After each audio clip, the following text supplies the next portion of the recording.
Bismillahirrahmanirrahim. Assalamualaikum warahmatullahi wabarakatuh. Alhamdulillahirabbil alamin wassalatu wassalamu ala asyrafil anbiya'i wal mursalin ala alihi washabbihi ajma'in. Rabbi shrah li sadri wa yassir li amri wahlul 'uqdatam min lisani yafqahu qawli. Alhamdulillah pada pagi ini di penuh rahmatan kita dipertemukan sekali lagi dalam program kerohanian siri yang ke-38 Fakulti Sains Sosial dan Kemanusiaan. Alhamdulillah kita mengalu-alukan kebersamaan yang berbahagia dekan Profesor Dr. Zaidatun Pasir, Timbalan-timbalan dekan, pengurusi dekan, pengurusi akademi dan juga sekolah yang kita raikan, penceramah undangan kita Al-Fadhil Dr. Abdul Halim Zulkifli dan semua Fakulti Sains Sosial dan Kemanusiaan serta para tetamu dan juga penonton yang mengikuti program ini secara langsung di Webex ataupun di Facebook Live. Alhamdulillah pada pagi ini kita bersama-sama dengan Dr. Halim untuk berkongsi satu tajuk yang sangat baik di tahun baru 2021 ini, iaitu sebaik-baik umat, dan kita pastinya ingin menjadi umat yang lebih baik daripada hari ini dan daripada malam insya-Allah. Jadi kita masih berada di tahun baru, kata orang tahun baru itu masih lagi terasa, dan dalam tahun baru kita pun terpaksa terus mengamalkan norma baru dalam PKP, dan baru saja kena PKP yang kedua. Jadi untuk memulakan majlis terlebih dahulu, majlis dengan besar hati mempersilakan Dekan Fakulti Sains Sosial dan Kemanusiaan yang berbahagia Profesor Dr. Zaidatun Pasir untuk menyampaikan pesanan dan amanatnya. Silakan Prof. Bismillahirrahmanirrahim. Assalamualaikum. Terima kasih Encik Jais yang saya hormati barisan kepimpinan Fakulti Sains Sosial dan Kemanusiaan, timbalan dekan, penolong dekan, pengurusi sekolah, pengarah, timbalan pendaftar dan seluruh warga Fakulti Sains Sosial dan Kemanusiaan yang saya kasihi sekalian. Begitu juga dengan warga UTM yang mungkin mengikuti program kerohanian Fakulti Sains Sosial dan Kemanusiaan pada pagi ini. Alhamdulillah kita masih diberi peluang oleh Allah SWT untuk kita sama-sama berkumpul menerusi Webex untuk mengikuti program kerohanian pada hari ini yang disampaikan oleh Dr. Halim Zulkifli dari Akademi Tamadun Islam.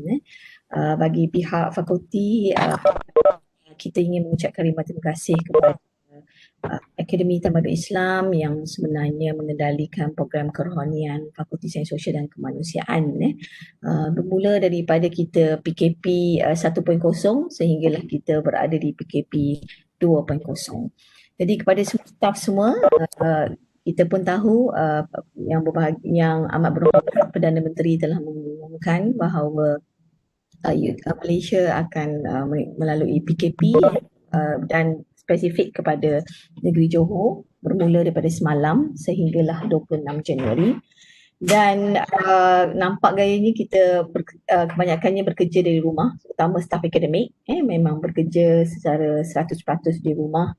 Jadi dan juga macam dinyatakan oleh Encik Jais tadilah, kita masih lagi di tahun baru. Kita diberikan satu cabaran kepada Allah SWT untuk bekerja dari rumah sekali lagi, merasa bekerja dari rumah, dan kita harap PKP ini akan bertamat dengan segeranya, dan terutama seluruh warga Fakulti Sains Sosial dan UTM dilindungi oleh Allah SWT. Jadi sepanjang PKP dan juga menyambut tahun baru ini, saya anggap hari ini bukan merupakan satu amanat lah tahun baru, sebab saya akan menyampaikan satu sesi nanti selepas yang berbahagia Datuk Naib Chancellor kita ada sesi amanat pada 21 Januari. Jadi saya pun ingin mengingatkan semua warga Fakulti Sains Sosial bahawa pada 21 Januari akan ada sesi amanat yang berbahagia Datuk Naib Chancellor kita, Datuk Ahmad Fauzi Ismail.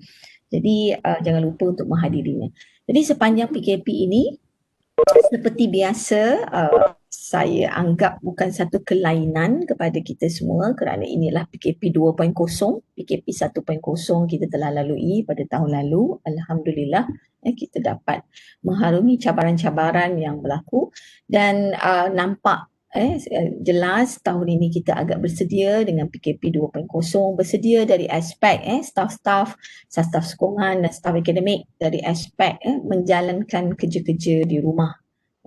Dan kita juga telah berbincang di peringkat fakulti bagi staf-staf semua yang bekerja dari rumah, kita kena faham bahawa kita bukan bercuti, kita bekerja. Dan saya rasa banyak berkeliling telah diperkongsikan oleh pengurusi sekolah, oleh TP sendiri kepada semua staf boleh membaca dari aspek apakah yang dimaksudkan dengan work from home. Keberadaan itu perlu keberadaan staf perlu berada mengikut alamat yang kita daftar di dalam sistem HR masing-masing. Jadi perlu tanggungjawab staf untuk memastikan check in, mohon untuk work from home.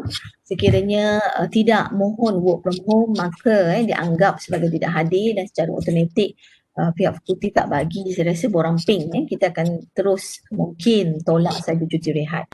Jadi dalam urusan bekerja ini kita ada majikan, kita ada staf.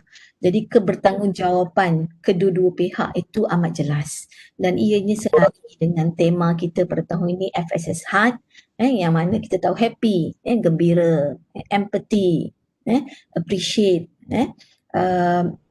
kita responsible dan trust. Jadi lima perkataan ini sebenarnya adalah tanggungjawab bersama.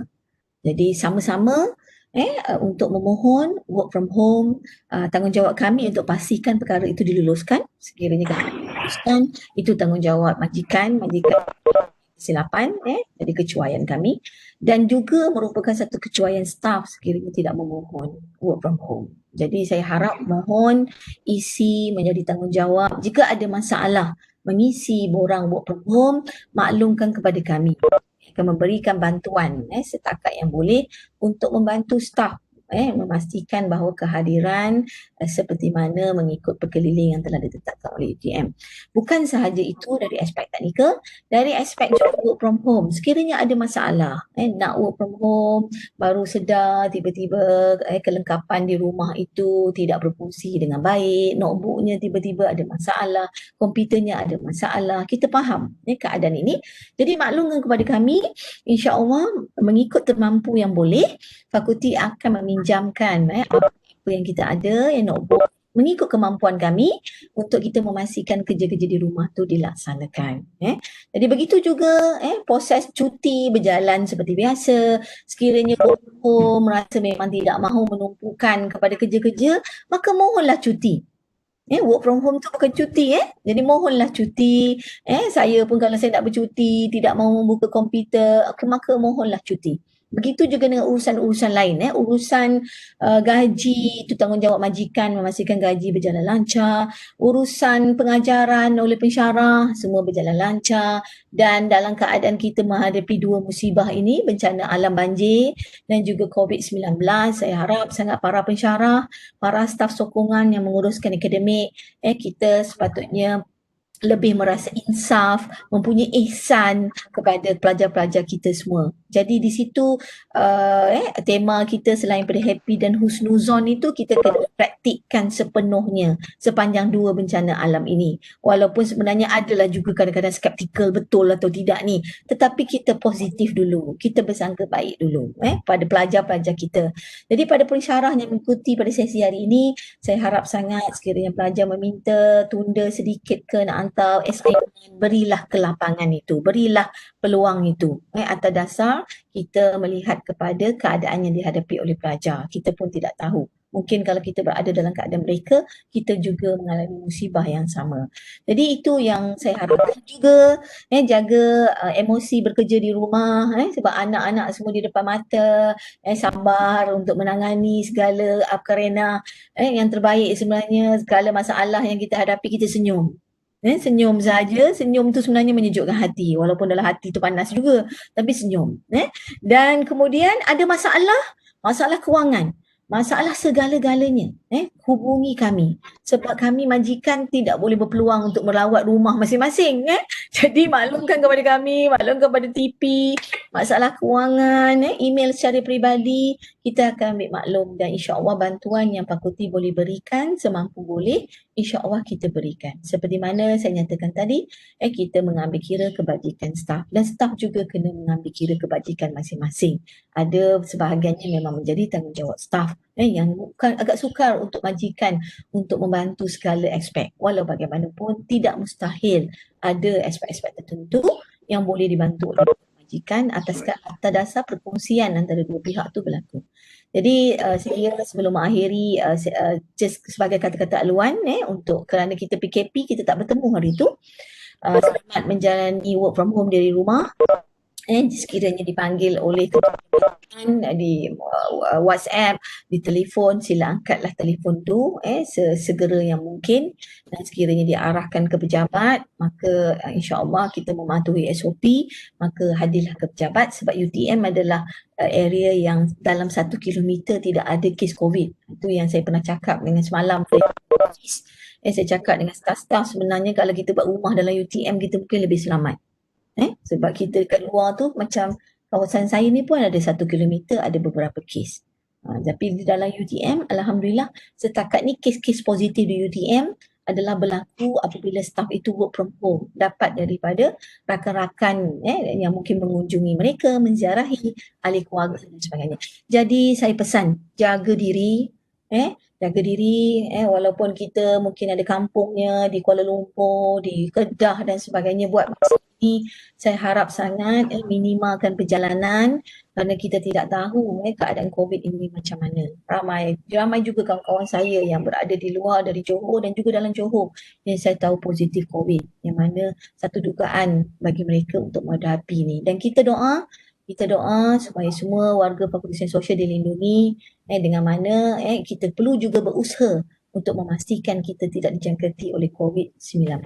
Saya ulang sekali lagi, segala bantuan yang diperlukan oleh semua staf, hubungilah kami, email lah, WhatsApp lah TP, WhatsApp lah saya, WhatsApp lah director, WhatsApp lah rakan-rakan dan rakan-rakan tu panjangkanlah kepada kami secara mungkin memberitahu kami bahawa kawan-kawan tertentu memerlukan bantuan. Amat penting sangat. Saya amat mengambil berat, fakulti ambil berat keadaan staf memang berada di rumah, apa yang kita mampu bantu kita bantu. Kalau dua-dua staf pasangan dan stafnya bekerja di UTM, kita tahu insya-Allah tak ada masalah dari segi kehilangan kerja. Tetapi sekiranya pasangan itu bekerja di luar UTM di syarikat-syarikat swasta, kita faham sebenarnya di sini kita nak mengetahui keadaan-keadaan staf, ada masalah emosi, ada masalah apa, insya-Allah kita bantu setakat yang boleh.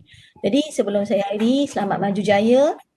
Kita doakan semuanya sihat sejahtera di rumah dari segi fizikal dan emosinya, terus melaksanakan amanah amat penting, selesaikan amanah tu terlebih dahulu, insya-Allah dan kita akan sihat, Allah akan berikan kelapangan dan kesihatan kita semua.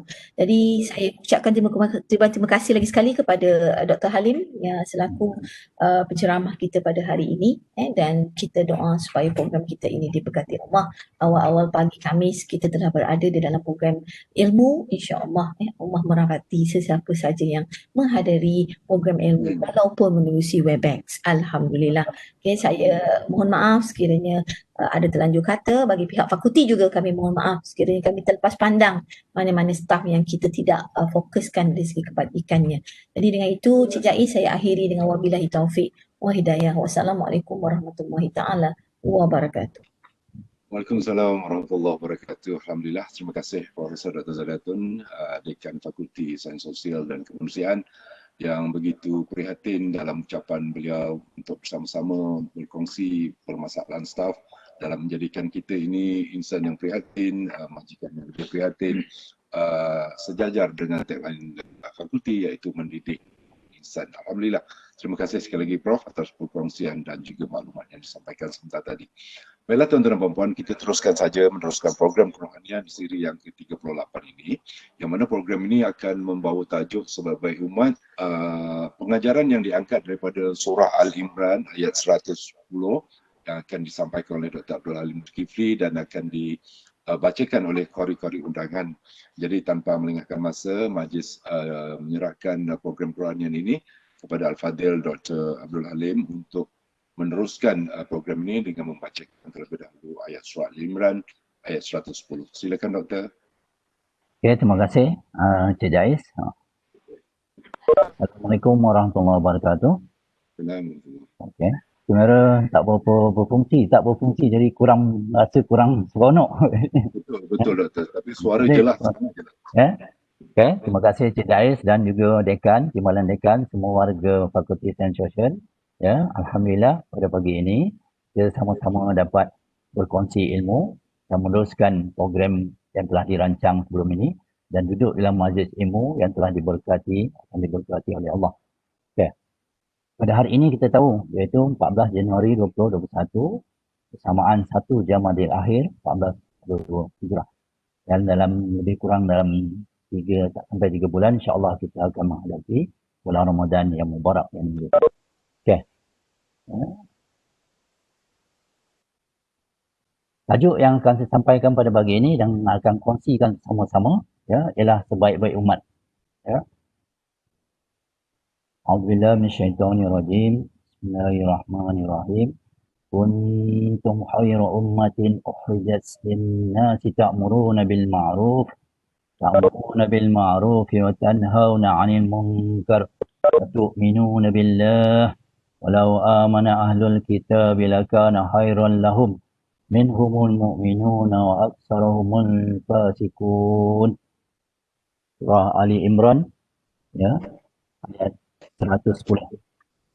Alhamdulillah. Terima kasih Doktor atas bacaan itu dan kita persilakan qari undangan kita yang pertama untuk mengulang semula ayat surah Al Imran ayat 110. Silakan Encik Muhammad Amir Hussein Ramzan. Silakan Encik Amir. Assalamualaikum warahmatullahi wabarakatuh. Assalamualaikum. أعوذ بالله من الشيطان الرجيم بسم الله الرحمن الرحيم كنتم خير أمة أخرجت للناس تأمرون بالمعروف وتنهون عن المنكر وتؤمنون بالله ولو آمن أهل الكتاب لكان خيرا لهم منهم المؤمنون وأكثرهم الفاسقون صدق الله العظيم. Assalamualaikum Azim. Terima kasih kepada Encik Muhammad Amir Hussein dan kita teruskan saja mempersilakan tiga. Yang kedua iaitu Tuan Haji Said Alwi bin Sulaiman. Silakan Tuan Haji Said. Terima kasih. A'udzubillahi minasyaitonirrajim. Bismillahirrahmanirrahim. Kuntum khaira ummatin ukhrijat lin-nasi ta'muruna bil ma'ruf wa tanhauna 'anil munkari wa tu'minuna billah. Walau amana ahlul kitab lakana khairan lahum minhumul mu'minuna wa aktsaruhumul fasiqun. Sadaqallahul azim. Sadaqallahul azim. Alhamdulillah. Terima kasih Tuan Haji Said dan saya teruskan dengan membacakan terjemahan ayat 110 surah Al-Imran. Bismillahirrahmanirrahim. Kamu wahai umat Muhammad adalah sebaik-baik umat yang dilahirkan bagi faedah umat manusia kerana kamu menyuruh berbuat segala perkara yang baik dan melarang daripada segala perkara yang buruk yakni dan keji. Serta kamu pula beriman kepada Allah dengan sebenar-benar iman dan kalaulah ahli kitab yakni Yahudi dan Nasrani itu beriman sebagaimana mestinya, tentulah iman itu menjadi baik bagi mereka. Tetapi di antara mereka ada yang beriman dan kebanyakan mereka orang-orang yang fasik. Demikian tadi terjemahan daripada surah Al-Imran ayat 110. Jadi untuk mengupas tajuk sebaik-baik umat ini, majlis mempersilakan sekali lagi Al-Fadhil Dr. Abdul Halim untuk meneruskan program Quran ini. Silakan Doktor. Okey, terima kasih sekali lagi Encik Jais ya atas terjemahan tadi. Okey, dasarkan firman Allah ni tadi. Ya, maaf sebab ada masalah teknikal tentang kamera. Firman Allah Ta'ala tadi, surah Ali Imran, ya, dan terjemahan telah dibacakan tadi, iaitu menurut Ibnu Abbas, riwayat Al-Hakim, apakah yang dimaksudkan dengan sebaik-baik umat? Dan kita biasanya kita akan cuba menjadi yang terbaik, cari yang terbaik. Apa-apa benda kita buat adalah kita nak yang terbaik. Ya, barang pun kita beli barang yang terbaik, ya, kualiti pun kualiti yang terbaik, dan apa-apa saja dalam hidup ini kita nak yang terbaik. Dalam konsep ini Allah memberikan pengiktirafan, ya, dalam kepada kita, iaitu dimaksudkan apa di sebaik-baik umat dalam ayat ini, iaitu menurut pandangan Ibnu Abbas, riwayat Al-Hakim, iaitu para sahabat yang berhijrah bersama baginda daripada Mekah ke Madinah. Dan kita tahu apa yang proses hijrah yang telah dilalui oleh baginda Rasulullah dan para sahabat daripada Mekah ke Madinah dalam konsep hijrah. Namun, maksud yang sebenarnya dalam ayat ini adalah umum, iaitu umum bagi semua umat Nabi Muhammad SAW seluruhnya. Daripada bila? Daripada generasi pertama, iaitu generasi yang terbaik dululah. Pada zaman Nabi, kita akui generasi yang terbaik, dan sampailah kepada generasi berikutnya. Ya, generasi berikut dan seterusnya, pada generasi kita dan seterusnya sehingga hari kiamat. Jadi konsep umat yang terbaik itu adalah seluruh umat Nabi Muhammad SAW yang telah diiktirafkan oleh Allah dalam ayat tadi. Okey. Ayat ini menjelaskan bahawa Allah telah mengiktiraf kita, iaitu umat Islam, sebagai sebaik-baik umat. Tapi pengiktirafan itu bukanlah pengiktirafan yang semata-mata kosong. Ya, maksudnya pengiktirafan itu mempunyai beberapa syarat. Ya, kalau kita nak beli barang pun kita dah bincang tadi, ada beberapa syarat kita pilih barang terbaik, kualiti yang terbaik, ya, dan lain-lain. Okey.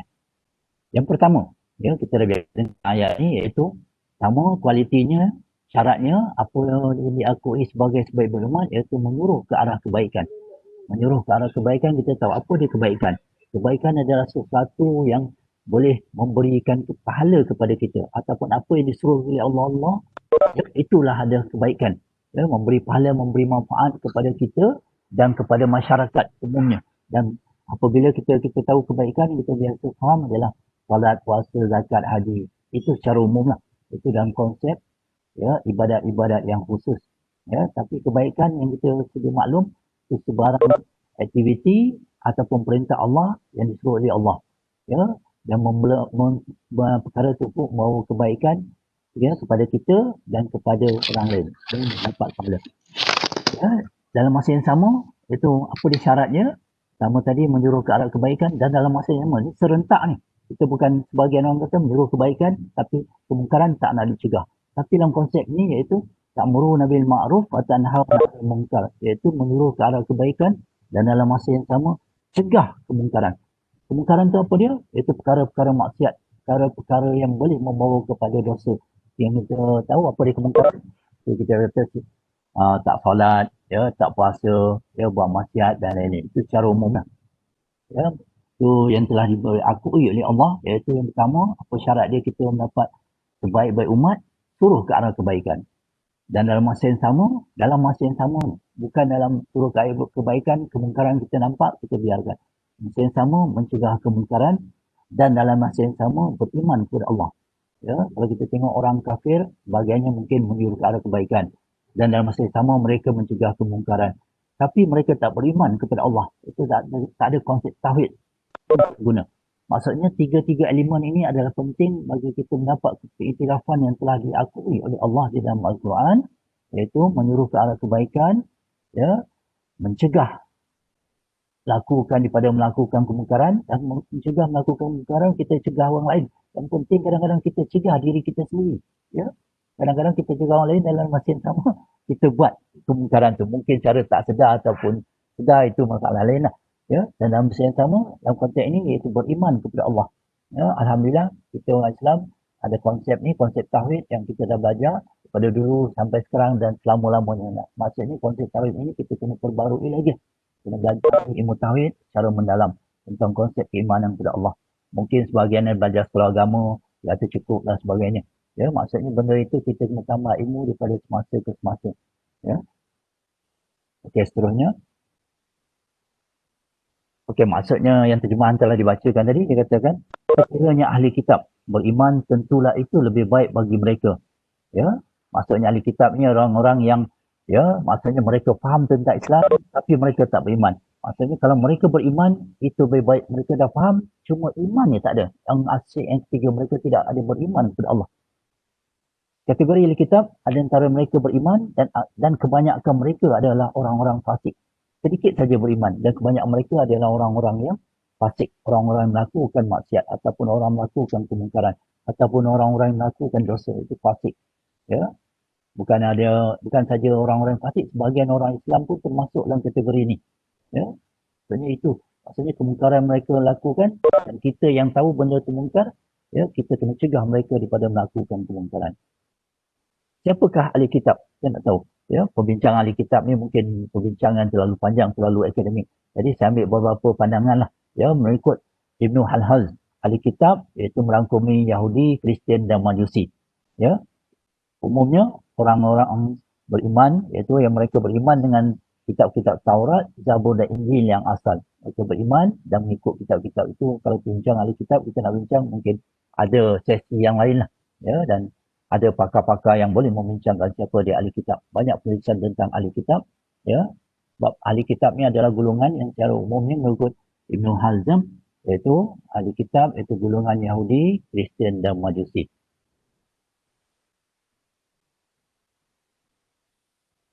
Okey, tadi kita dah bincang tadi, itu ahli kitab ada yang beriman, ya, dan kebanyakan mereka adalah orang-orang yang fasik, iaitu melakukan kerosakan dan juga maksiat, ya, di muka bumi ini. Okey. Ayat yang berkaitan, ayat yang hampir sama dengan konsep tadi, iaitu tentang konsep melakukan kebaikan, menyuruh ke arah kebaikan, ya. Kuntum khairu ummatin, ada ayat lain, ya, yang hampir sama, iaitu yang Allah telah berfirmankan, iaitu auzubillahi minasyaitonir rajim, wal takum minkum ummatun yad'una ila khair wa ya'muruna bil ma'ruf wa yanhauna 'anil munkar wa ulaika humul muflihun. Ya, ini juga tentang ayat menyuruh ke arah kebaikan dan mencegah ke arah kemungkaran. Yang bermaksud, dan hendaklah di antara kamu, ya, segolongan umat yang menyuruh ke arah kebaikan. Ya, menyuruh ke arah kebaikan iaitu menyuruh kepada yang ma'ruf dan mencegah kepada yang mungkar. Ya, apabila kita buat perkara ni, ya, ada segolongan daripada kita iaitu umat Islam sendiri, ya, maksudnya yang menyuruh ke arah kebaikan dan mencegah ke arah kemungkaran. Apa dia punya status, apa dia punya keiktirafan yang Allah telah berikan, sama juga. Ya, hampir itu mereka orang-orang yang beruntung. Kita tiap hari kita nak untung. Betul tak? Kalau kita berniaga kita nak untung, ya, nak berniaga, jual beli pun nak untung, dalam hidup pun kita nak untung. Ya, dan dalam doa-doa harian pun kita baca Rabbana atina fid dunya hasanah wa fil akhirati hasanatan wa qina adzabannar. Kita nak untung di dunia dan di akhirat. Kebaikan dunia dan kebaikan akhirat.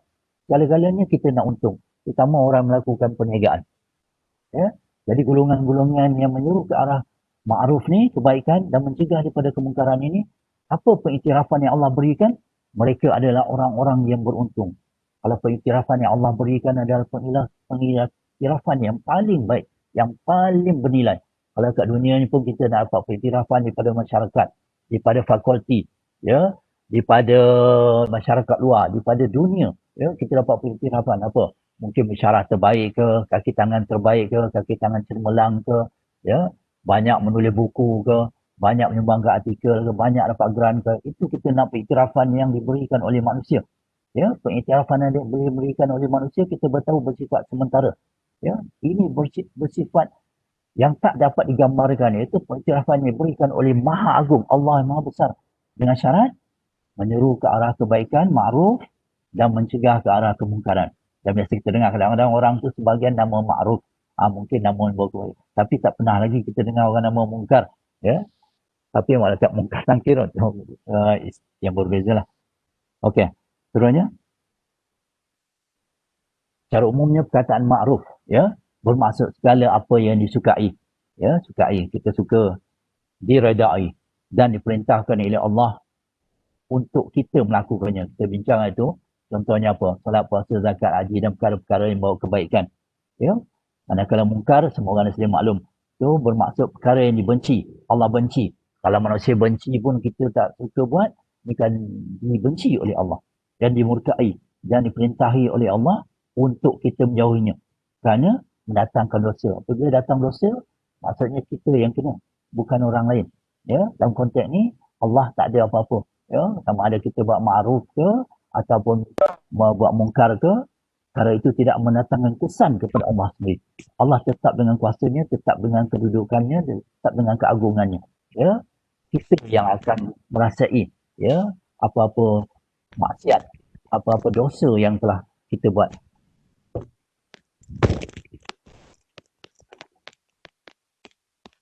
Ya, hukum amal ma'ruf menurut para ulama merupakan fardu kifayah. Ya, nanti kita bincang apa dia fardu kifayah. Pada fardu kifayah ke atas umat Islam. Ini bermaksud ada sebahagian daripada umat Islam yang melaksanakannya. Dan sekiranya tiada, maka semua umat Islam akan menanggung segala dosa. Maksudnya konteks amal ma'ruf nahi munkar adalah tanggungjawab fardu kifayah dalam kes-kes tertentu. So, kita tengok apa dia fardu kifayah. Okey, fardu ain kita dah sedia maklum apa fardu ain iaitu kewajipan kepada setiap individu. Contohnya kita tahu solat, puasa, zakat, haji dan lain-lain. Fardu kifayah itu sebahagian tanggungjawab masyarakat. Contohnya kita biasa dengar fardu kifayah orang lain buat, kita tak payah. Ya, itu pandangan yang tak berapa tepat lah. Ya, contohnya fardu kifayah solat jenazah. Sebahagian masyarakat dah buat, maksudnya tanggungjawab masyarakat yang lain adalah terlepas. Itu pandangan sebahagian masyarakat. Sepatutnya kita fardu kifayah ni kita sama-sama buat. Walaupun orang lain nak buat, kita buat juga. Ya, contoh sembahyang jenazah kita tahu sebahagian imam ataupun dia tengah Bilal dah buat, kita join sekali. Ya, tak tahu tu masalah, kena belajar lah. Itu yang penting, bila tak tahu kita kena belajar. Berusaha dapatkan ilmu. Ya.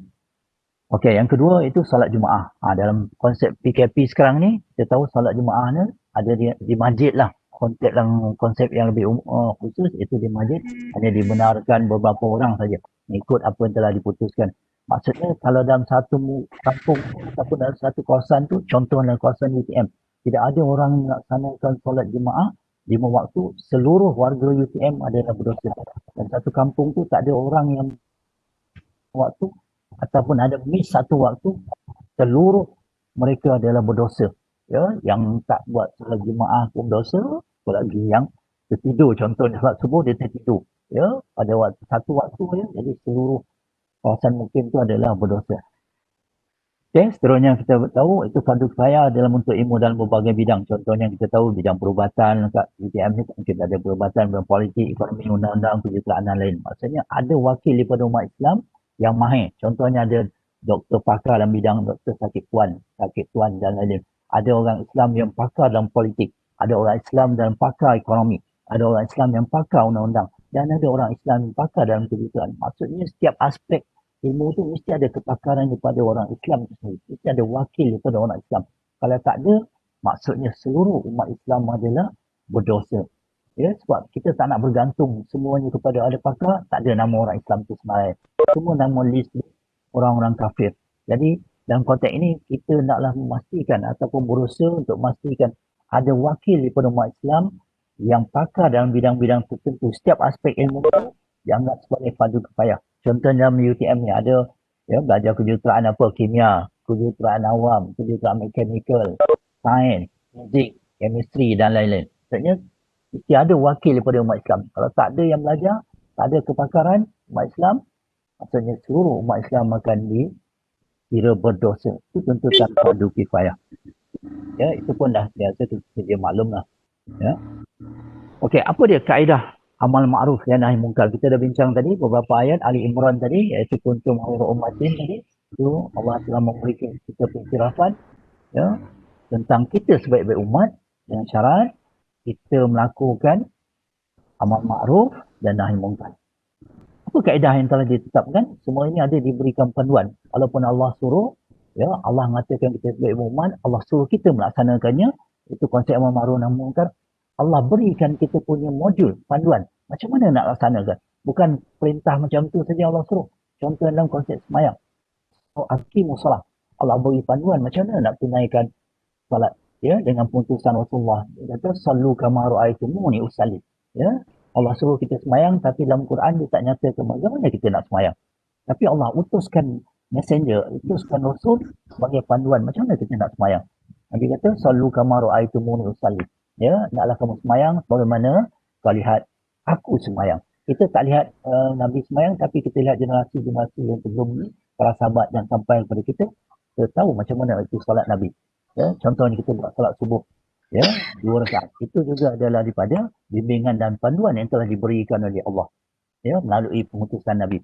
Katakanlah hari ni kita rajin sangat, okey, rajin sangat, ya, bersemangat nak buat solat subuh, ya, PKP ni nak buat solat subuh lebih daripada 2 rakaat, itu tak boleh, ya, tak sah. Maksudnya kita buat apa yang tidak disyariatkan oleh Allah. Ya, kita PKP, rajin nak tambahlah 3 rakaat, 4 rakaat solat subuh. Ya, kalau solat sunat tu lain lah, kita nak tambah. Itu tak dibenarkan. Walaupun semangat macam mana, tak diiktiraf. Ya, itu bukan melakukan ma'ruf, itu kita melakukan kemungkaran. Kita menambah ataupun itu yang tidak diajarkan dalam Islam. Apa kaedah ini telah ditetapkan? Ya, walaupun Allah kata kita sebaik-baik umat tadi, beriktirafan dengan syarat, ya, melakukan kaedah amal ma'ruf dan nahi munkar. Ya, bagaimana yang disabdakan oleh Rasulullah sallallahu alaihi wasallam, ya, hadis ini itu mar'a minkum munkaran, ya, terjemahannya membacakan barang siapa di antara kamu yang melihat kemungkaran, ya, maksudnya kalau kita melihat kemungkaran, ya, akan kemungkaran, maka hendaklah kamu mengubahkannya dengan tangan, iaitu dengan kuasanya, dan jika tidak berkuasa, tak mampu dengan kuasa, maka hendaklah mengubah dengan hati, dengan lidahnya, itu dengan lisannya. Dan jika dia tak berkuasa juga mengubah dengan lisannya, maka hendaklah dia mengubah dengan hatinya. Ya. Dan demikian itu, iaitu mengubah dengan hati adalah selemah-lemah iman. Ya. Hadis riwayat Muslim. Maksudnya dalam konteks ini, siapa yang melihat kemungkaran? Maksudnya kalau kita melihat kemungkaran, terutama dalam konteks keluarga kita sendiri, kita membutuhkan keluarga kita. Ya, ini itu nasihat untuk diri saya sendirilah. Ya, kita nampak kemungkaran keluarga kita, contohnya anak-anak kita, keluarga kita akan berdiri kita, ya, melakukan kemungkaran, ya, anak kita tegur, ya, isteri kita tegur, ataupun isteri kita ataupun anak kita melakukan kemungkaran, tak solat, ya, ataupun lambat solat, ya, tanpa apa-apa sebab lah, ya, kita suruh mereka solat dulu, ya. Maksudnya dalam konteks ini kita perbetulkan keluarga kita. Ya, barang siapa di antara kamu melihat kemungkaran, maksudnya beruntunglah orang-orang yang tak melihat kemungkaran dalam konteks berkenaan. Ya, konteks kemungkaran maksudnya orang berkenaan tak melihat, mungkin dia ada masalah, tak nampak kemungkaran, ataupun orang buta satu aspek, ya, dalam konteks ni mereka beruntung, ya, sebab maksiat mata mereka tak ada. Tapi yang lain mereka bertanggungjawab lah, ya, iaitu dengan cara yang kedua, iaitu cara dengan lisan ataupun dengan lidah. Dan yang ketiga ni dengan cara yang menggunakan hati. Itulah adalah selemah-lemah iman menurut pandangan yang disebutkan, ya, hadis riwayat ni tadi Muslim. Okey.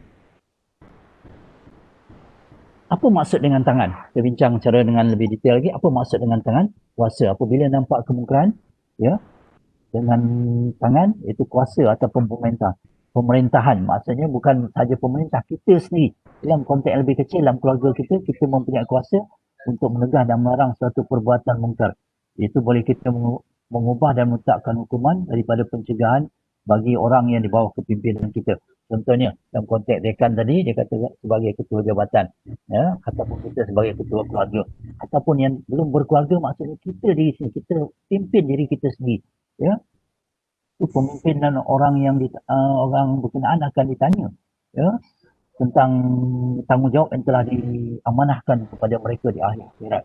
Ya, justru itu jemaah Islam, ketua Islam sendiri, kita sendiri wajib mendapatkan kuasa. Dalam konteks pemerintahan, kita wajib dapatkan kuasa politik sebagai satu batu asas. Nak mengajak kemungkaran mesti ada kuasa. Kalau tak ada kuasa, macam mana orang kata, awak ni siapa? Awak tak ada kuasa apa terhadap saya? Jadi bila kita ada kuasa, ya, politik, contohnya orang yang terlibat dalam menjadi politician, maksudnya dalam konteks berkenaan, dalam konteks dengan kuasa yang telah diberikan, mereka berkewajipan untuk mencegah kemungkaran yang dalam konteks yang telah diberikan. Itu mengajak manusia kepada ma'ruf dan mencegah manusia daripada kemungkaran kepada masyarakat di bawahnya. Okey. Dalam konteks kemasyarakatan pula, ya, dengan kuasa bermaksud organisasi yang telah kita bincang, organisasi yang ditadbir. Bagi contoh, bila seorang itu menjadi pengarah syarikat, ya, ataupun ketua organisasi, dia boleh melaksanakan satu arahan. Contohnya apa? Mewajibkan kaki tangannya. Ya, bagi yang Muslim, contohnya menutup aurat lelaki perempuan. Ataupun, ya, menetapkan, okey, semua kaki tangan Muslim hari Jumaat, ya, okay, bukan masa PKP ni, ya, hari Jumaat wajib menaikkan solat Jumaat. Beri masa, contohnya rehan pukul 12.30 sampai 2.30. Ya, itu tanggungjawab mereka sebagai majikan Muslim dan memberikan tanggungjawab menyuruh pekerja-pekerja di bawahnya untuk melaksanakan salat Jumaat dan juga salat fardu, ya, dan berkelakuan sopan, mengasingkan antara lelaki dan perempuan dalam keadaan tertentu. Jadi mana-mana pelanggaran kepada syariat iaitu undang-undang Islam, kita ada kuasa tadi, kita mempunyai authority, kita mempunyai power, kita boleh mengambil tindakan, ya, dengan kuasa yang kita ada. Dalam konteks keluarga, kuasa yang kita ada, mungkin anak-anak kecil, mungkin kita boleh pukul, ya, dengan kadar yang berpatutan, berpukul untuk mendidik, ya, bukan berpukul untuk mendera ataupun membunuh, ya. Sebagiannya kadang-kadang orang pukul ikut gram kan, ikut gram itu mungkin di luar kawalan lah, untuk sebagiannya mencederakan. Di konteks Islam berpukul untuk mendidik, itu dalam konteks Islam itu dikatakan, ya, anak-anak tu, ya, suruh semayang, ya, sebelum suruh tu dikatakan kena ajar semayang. Bila umur 10 tahun tak menunaikan semayang, hendaklah dipukul dan dirotan. Itu panduan yang telah diberikan oleh Islam. Ya. Ajar tu, umur 7 tahun ajar semayang, daripada kecil, 7 tahun kita ajar 7, 8, 9, 10. Lebih kurang 4 tahun tu. 7 kita kira, 8, 9, 10, 4 tahun. Kalau masuk universiti, 7 dah dapat degree dah. Ya, maksudnya konteks 10 tahun, anak-anak kita ajar, tak semayang umur 10 tahun, hendaklah dirotan. Itu bukan saya cakap, itu panduan yang telah diberikan oleh Rasulullah kepada, ya, umat Islam. Maksudnya kena ikut panduan lah. Jangan umur dah 20 tahun baru nak rotan, dia lari nanti kan. Maksudnya umur 10 tahun, naklah dirotan. Tapi sebelum kena ajar lah. Jangan tak ajar, maksudnya tiba-tiba 10 tahun baru nak pukul. Itu silap ibu bapa lah. Maksudnya kita tak menjalankan tanggungjawab kita semasa anak berkenaan belum mencapai umur 10 tahun. 7, 8, 9, 10. Ya, ajar dan 10 tahun tak solat, baru dipukul, dirotan dengan keadaan untuk mendidik. Itu dengan tangan ataupun kuasa yang kita ada. Okay. Kaedah yang kedua, dengan lisan ataupun ucapan. Ya. Kaedah ini hanya boleh dilaksanakan sekiranya seorang ataupun perempuan tidak mampu mengubah dengan kuasa. Pertama tadi dia tak mampu. Tapi kalau pertama tadi dia dah mampu, dia tak perlu lagi pergi yang kedua. Maksudnya dalam konteks ni, step yang kedua ni, seandainya step pertama tadi dengan kuasa dia tak boleh laksanakan ataupun ada masalah nak laksanakan. Itu mengubah dengan kuasa tak boleh, ya berarti dia boleh laksanakan dengan kaedah lisan. Lisan ni maksudnya macam mana? Ucapan ataupun kita panggil dia, kita discuss dia, apa masalah dia. Contohnya bagi yang tak menutup aurat bagi Muslim, anak-anak kita yang perempuan tak menutup aurat, ataupun lelaki keluar rumah pakai seluar pendek, ya, ataupun pakaian-pakaian yang telah tidak ditetapkan oleh Islam. Kita beritahu dia, ya, apa dia macam mana pakaian-pakaian Islam, ya, kita nasihatkan dia, ya. Kalau yang kecil mungkin kita boleh ajar dia, pukul dia sebagainya, tapi yang kecil mungkin tak termasuk dalam kategori aurat lagi. Tapi perlu dilatih benda ni. Baik, yang kedua, kita menggunakan kaedah yang kedua, tulisan, ucapan dan juga sudah. Itu cara yang kedua. Laksanakan. Okey, cara yang kedua antaranya melalui nasihat atau peringatan. Waktu Nabi dan para Rasul menjalankan misi dakwah, mereka menggunakan kaedah nasihat dan peringatan tentang ganjaran dan seksa yang dibakal oleh manusia di hari akhirat. Para da'i, kita ni semua para da'i. Para da'i itu para pendakwah. Iaitu dengan syarat kita pendakwah, maksudnya kita adalah para da'i. Ya, maksudnya orang kata itu tanggungjawab orang tertentu, tak ada. Ini adalah tanggungjawab semua orang Islam. Ya, kita dianggap pendakwah. Jadi ingatkan supaya menggunakan keadaan nasihat yang baik lebih dahulu sebelum menggunakan kaedah ancaman. Ancaman ni boleh dilakukan melalui, ya, cara-cara yang telah ditetapkan. Maksudnya ada prosedur-prosedur SOP. Ini pun kena ada SOP yang perlu kita ikutilah. Ya. Cara nasihat itu cara ceramah, majlis ilmu, penerangan dan juga secara peribadi. Ya, maksudnya kita panggil kat bilik, kita bincang, kita ajak dia minum, kita discuss dia dan lain-lain kaedah. Maksudnya kena cara bil hikmah. Ya, sebab dalam Islam tu dia kata ud'u ila sabili rabbika bil hikmah.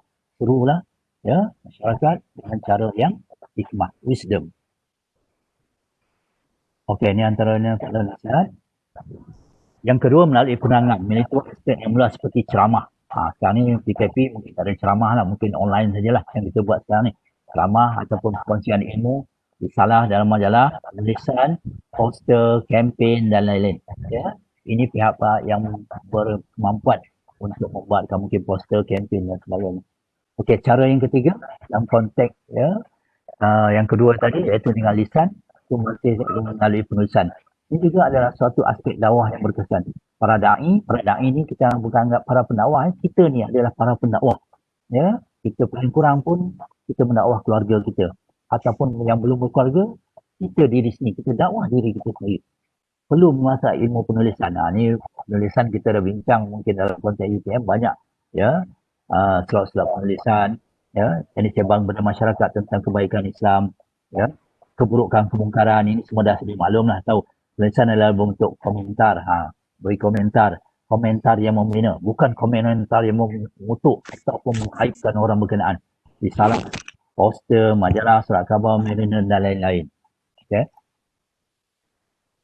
Okey, ini cara yang ketiga, itu cara yang Nabi kata, iaitu adaful iman. Ya, cara yang paling lemah iman.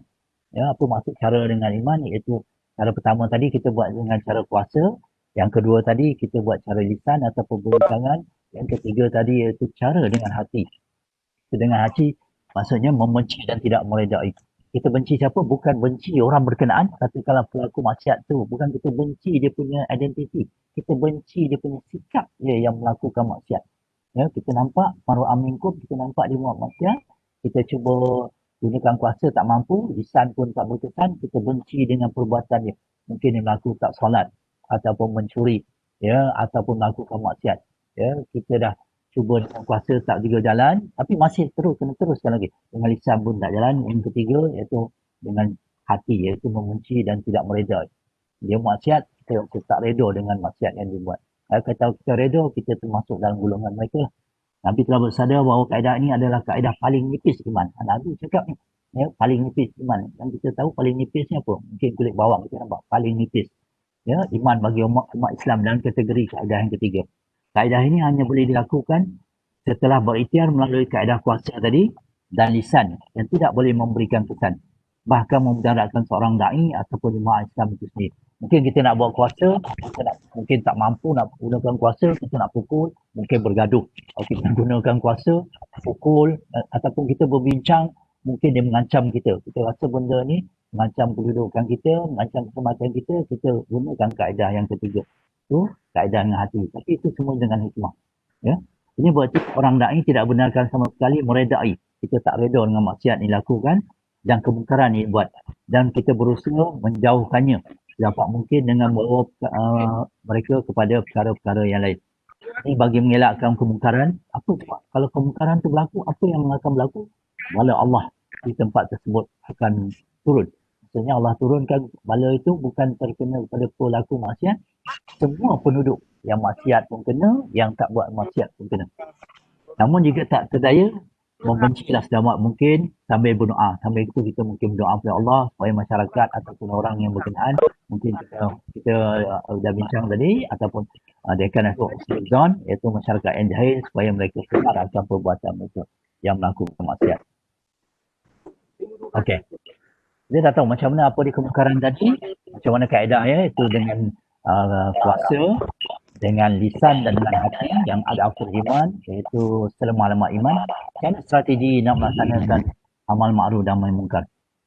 Strategi ini adalah semua dengan berdakwah. Ya, kita tahu ini amal ma'ruf ni konsep berdakwah. Ya. Nabi pun berdakwah dan nabi-nabi semua mengajak manusia ke arah, ya, beriman kepada Allah. Itu juga konsep dakwah.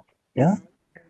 Ini memerlukan apa? Bila berdakwah kita tahu semua memerlukan kebijaksanaan, ilmu, ketegasan, iltizam dan semangat serta tidak mudah putus asa. Bukan senang ni kerja-kerja para anbiya dan para salihin ni, ya, dan kita mewarisi kerja-kerja ini dalam melaksanakan kerja yang mulia ini. Ini satu kerja yang mulia. Ya, maksudnya kerja amal ma'ruf dan nahi munkar adalah kerja yang mulia. Allah telah memberikan keiktirafan kepada kita, kuntum khairu ummatin, anda, kamu, umat Islam adalah sebagai umat. Apa dia tugasnya? Sebagai khalifah di muka bumi ini, inilah kerja kita. Amal ma'ruf dan nahi munkar mengikut kriteria ataupun kemampuan yang telah dinyatakan tadi. Adanya perlu bertegas, ya, dalam melakukan satu yang dianggap keras bagi satu perkara dan terhadap segelintir masyarakat. Telah dibincangkan tadi. Contohnya, kita bersikap tegas kepada anak kita, contohnya yang tak solat. Ya, umur 10 tahun tak solat, kena pukul, kena rakan untuk mendidik. Okay? Adalah kerana untuk memudahkan manusia yang sombong. Contohnya golongan yang sombong yang tidak mahu mendengar teguran dan nasihat yang baik. Ini ada teknik-teknik yang tertentu yang perlu dipelajari.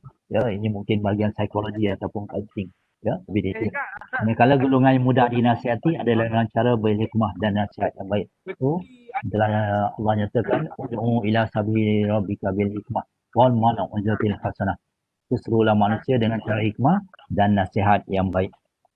Okey, ini antara strateginya, iaitu antaranya itu menggunakan ilmu. Ya, kita tahu kepentingan ilmu.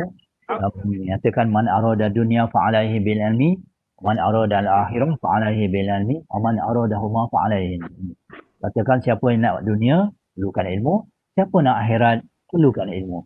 Dan siapa yang nakkan dunia dan akhirat, juga perlukan ilmu. Dan kita nakkan kebaikan tu bagaimana doa kita hari-hari, Rabbana atina fid dunya hasanah wa fil akhirati hasanah wa qina azabannar. Tuhanku, berilah kami kebaikan dunia dan akhirat. Macam mana dapat kebaikan dunia dan akhirat? Tak lain dan tak bukan, iaitu dengan cara ilmu. Okey, strategi tadi. Namun tidak ketahui, kita tak tahu strategi mana yang berkesan ya untuk melaksanakan amal ma'ruf dan munkar. Yang penting ya, kalau itu baik adalah buat secara berjemaah. Kita bincang jemaah, iaitu antaranya yadullah ma'al jemaah, iaitu kita kata kuasa. Kalau terjemahan yang literalnya, tangan Allah tu berserta jemaah, bukan yang tangan Allah tu. Itu terjemahan tu tak dipakai. Ya, mungkin terjemahan tu ya, perlu ditakwilkan. Iaitu rahmat Allah ataupun pertolongan Allah tu bersama-sama jemaah. Contohnya orang berjemaah, pahalanya Allah kata kalau jemaah adalah 27 kali ganda. Ya, dasar hadis ada. Strategi yang paling baik kerana berjemaah akan mempunyai kekuatan dan sokongan ramai. Kita berjemaah, kita mungkin paling kurang pun 2 orang, 3 orang, dan paling besar jemaah tu adalah paling yang baik. Ya, mempunyai kekuatan dan sokongan yang lebih ramai. Okey, itu antara beberapa strategi yang dinyatakan bagaimana untuk mencegah amal ma'ruf dan munkar. Mungkin kata secara individu mungkin membahayakan kita, ataupun mungkin orang mempelekehkan kita. Jadi secara berjemaah, secara kolektif, itulah yang terbaik seandainya kita mampu. Okey. Firman Allah dalam segala-galanya telah dinyatakan dalam Al-Quran.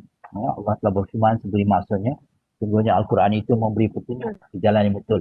Maksudnya apa tugas yang kita lakukan, iaitu konsep amal ma'ruf dan munkar, itu adalah apa yang telah ditegaskan ataupun apa yang telah disuruh oleh Al-Quran. Iaitu Al-Quran apa tugasnya, iaitu memberi petunjuk ke jalan yang betul. Setiap hari kita baca ihdinas siratal mustaqim. Allah Tuhanku, tunjukkanlah kami jalan yang lurus, ya, kepada agama Islam, dan memberikan berita gembira kepada orang yang beriman yang mengerjakan amal soleh, bahawa mereka akan beroleh pahala yang besar.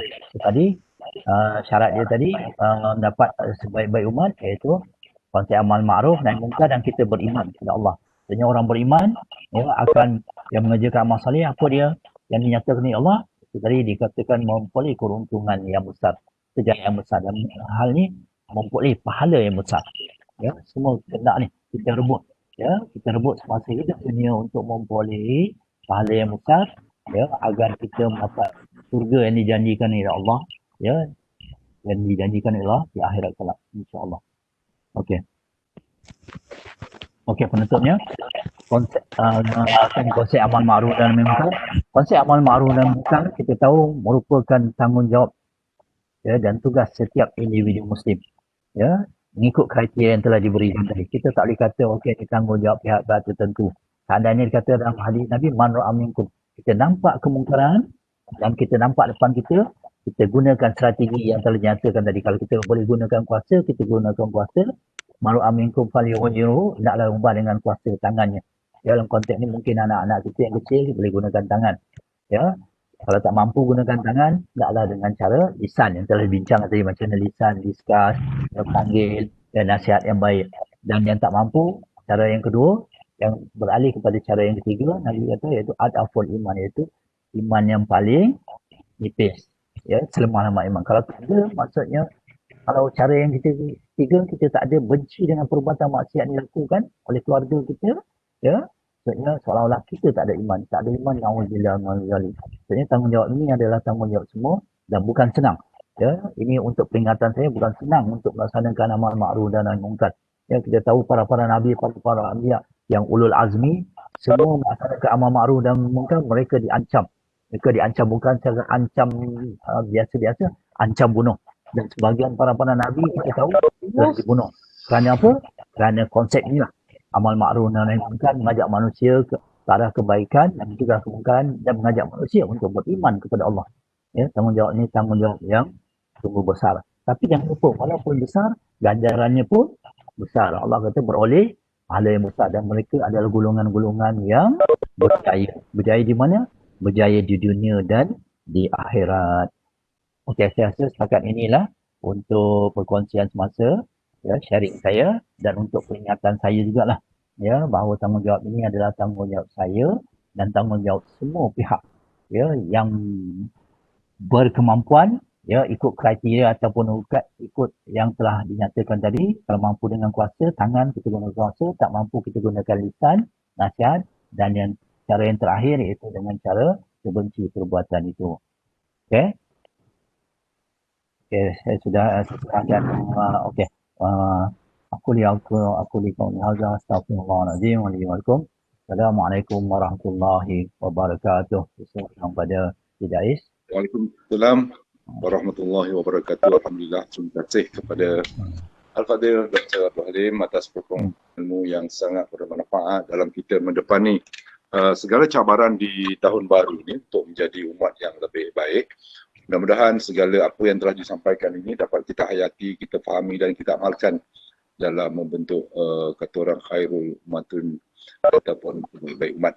Jadi sebelum kita mengakhiri majlis kita, seperti biasa persilakan Dr. Halim untuk memimpin bacaan doa penutup. Silakan Dr. Okey. A'udzubillahi minasyaitonir rajim. Bismillahirrahmanirrahim. Alhamdulillahirabbil alamin wassalatu wassalamu ala asyrofil anbiya'i wal mursalin wa ala alihi washabihi ajma'in. Allahumma ighfir lana wa liwalidina warhamhum kama rabbayana shaghira. اللهم اختم لنا يا الله اسم الخاتمة ولا تختم علينا يا رحمن بسوء الخاتمة. اللهم اعنا على ذكرك وشكرك وحسن عبادتك. ربنا ظلمنا وإن لم تغفر لنا وترحمنا لنكون من الخاسرين. ربنا هب لنا من أزواجنا وذرياتنا قرة أعين واجعلنا للمتقين إماما. ربنا افتح بيننا وبين قومنا بالحق وأنت خير الفاتحين. ربنا آتنا في الدنيا حسنة وفي الآخرة حسنة وقنا عذاب النار. وصلى الله على سيدنا محمد وعلى آله وصحبه أجمعين. سبحان ربك رب العزة عما يصفون. سلام على المرسلين والحمد لله رب العالمين. Terima kasih Dr. Abdul Halim. Ya, baiklah tuan-tuan, sebelum kita mengakhiri majlis, satu pengumuman bahawa sebentar nanti pada jam 9.30 pagi dari Facebook UTM TTC ataupun UTM Talent Transformation Center akan berlangsung satu siri pertama, iaitu siri bicara pentadbir, yang mana timbalan pendaftar Fakulti Sains Sosial dan Kemanusiaan kita yang berusaha Encik Arul Azmi Ishak akan menjadi penceramah undangan yang pertama untuk siri bicara pentadbir ini yang dianjurkan bersama UTM TTC dan juga FSSH dengan tajuk menemani cabaran mengurus bakat. Jadi pada 9.30 nanti jumpa anda di live di UTM TTC juga bersama dengan saya, insyaAllah. Jadi kita jumpa lagi di lain masa ketiga. Untuk itu sekian, wabillahi taufiq wal hidayah. Assalamualaikum warahmatullahi wabarakatuh. Terima kasih semua. Terima kasih semua. Assalamualaikum.